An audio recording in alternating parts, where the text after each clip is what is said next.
When certain people criticize him too much, he will silence you. And this is how some journalists were killed. Others disappeared. Some people have to go into exile. Some people have to be shot. Lawyers, journalists, whoever. So this was a way of silencing dissent, silencing alternative voices. Let me push you to a tight corner here. The I know Gambians you are always good at doing that. are imagined at an unprecedented level.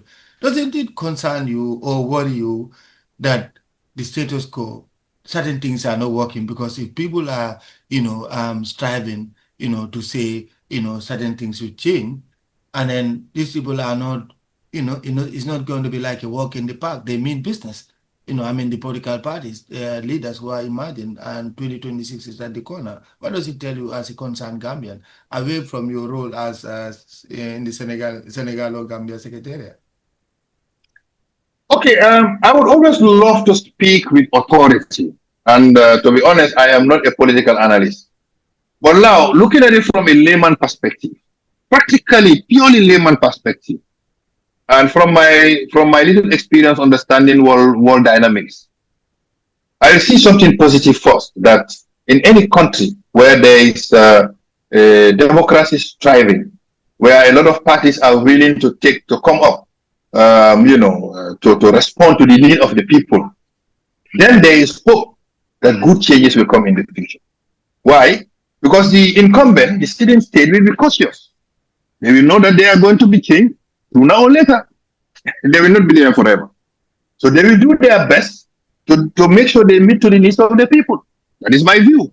And those who are coming will always be there to be the watchdog, to criticize, as is usually the case, to say this is not going right, this is not going right. I'm not sure they will ever say this is good, excellent, you have done well.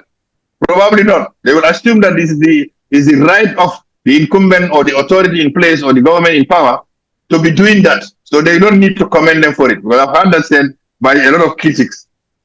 I would say when they do good, commend them. When they are not doing very well, criticize them. But if somebody prefers only to criticize, well, I think that's the choice. But what I'm driving at is, yes, Gambia is blessed today to see that it has what we call that political dynamics that allows people to speak their minds. That's the truth. They're speaking their minds. There are a lot of things being said in public today.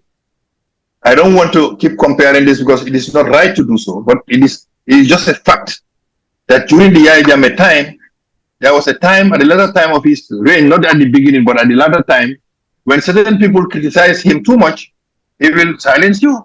And this is how some journalists were killed. Others disappeared. Some people have to go into exile. Some people have to be shot. Lawyers, journalists, whoever.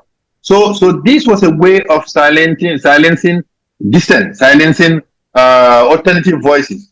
So naturally, when the new government came since 2016, I would have to say that there is now a space, a safe space. It doesn't matter the confrontations we are having now, the reports we are getting and all that, the arrests and all. It's still a safe space where people can check the mic and they can speak. And I have to admit, and this one without being partisan in any way, because I'm not going to speak as a partisan here, I have to admit that the government in some instances have listened to the voice of the people and have acted in accordance to the needs and the aspirations of the people. So what I'm driving at is, yes, democracy is thriving. And people now have their platforms, and it is much more serious today because of new technologies. For people to go on Facebook, on TikTok, on Snapchat, on Instagram, on LinkedIn, on X, anywhere that the space allows. And also on the newspapers, be it electronic newspapers or they are, published, printed out newspapers. People are speaking out. They are expressing their opinions. They are expressing their grudges. They are voicing out their dissatisfaction. The question is now, do we have a better government than government Barrow? That is going to be an opinion that anybody can give. What is interesting is that some advancement is going on, slow or fast, as is left to the measurement of the people.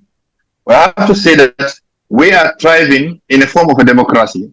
And I think if in the future, if Barrow is able to finish his term anytime soon, whether it's 2026, whether it's 2031, anytime he finishes his term, whoever will come would have learned from 3 previous presidents to work on a better things. Now, I'm encouraging discussion to happen, dialogue to go on. I'm encouraging people to be more decent in the way we exchange ideas. Because you see, a country can also thrive when we continue to disagree but respect each other's views. You understand? We don't have to make an issue of Ibrahim Balde telling me that I am not, I am stupid. Oh, sorry, I don't, he doesn't agree with me. But we using languages that are not appropriate must be avoided at all costs. In my view, we are blessed that we can speak out our minds, so but we don't have to spoil it because the fund is already there. You know, very recently, Barrow addressed issues related to the comportment of citizens, but also warned the security that they should be more law-abiding. I mean, it came from Barrow. I don't think Barrow is going to have 2 tongues, as they will say. You know, in public he will say this, and then in private he will tell you, "Go and arrest them and beat them." I'm sure he's not the one who will say that. So what he is trying to do is to say that, look, I recognize the fact that certain things are being done not the way they should be done, but I believe it can be improved. I believe it can be better, and I'm hoping and praying that we can work towards getting it better. So in that kind of government, for me, I think there is a room for democracy to thrive. There is a room for political parties to come. They can come in numbers. There's a new election act now, apparently. And then if they adhere to all the regulations, they should stand for any position, political position they want, whether it's going to be presidential, whether it's going to be local government, whether it's going to be National Assembly. I think every citizen should now aspire to be the voice of the people, to speak for the people, and also to defend the interests of this country without being selfish about it.